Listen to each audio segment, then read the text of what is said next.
Hi guys, welcome to Richard Cabile YouTube channel, and to this video, I will teach you how to remove face lock on itel S15 mobile phone.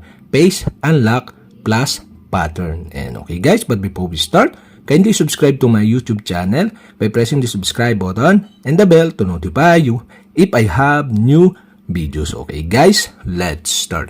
So okay guys, here in your itel S15 mobile phone, you'll have to do is go to settings. Here in settings, go to security and location. Okay, tap this.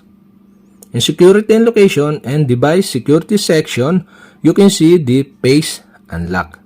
And you'll have to do is tap the face unlock and confirm your pattern. Use your device pattern to continue.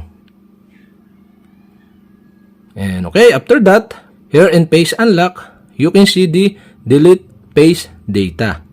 And okay, on the right side, you can see the delete icon. So, to remove the face lock on your itel S15 mobile phone, the face unlock plus pattern, you'll have to do is tap the delete face data.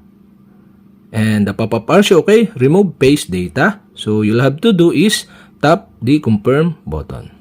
And that's it, okay? We have successfully removed the face lock on itel S15 mobile phone. And okay guys, also you can remove the pattern. So you'll have to do is go to screen lock and confirm your pattern. So use your device pattern to continue. And after that, select none.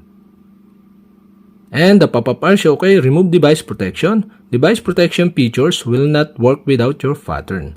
So okay guys, you'll have to do is tap the remove button. And that's it, okay? We have successfully removed face lock on itel S15 mobile phone, face unlock plus pattern. And okay guys, that's it. And if you have a question, kindly comment below. And don't forget to hit the subscribe button and the bell to notify you if I have new videos. Okay guys, thank you for watching.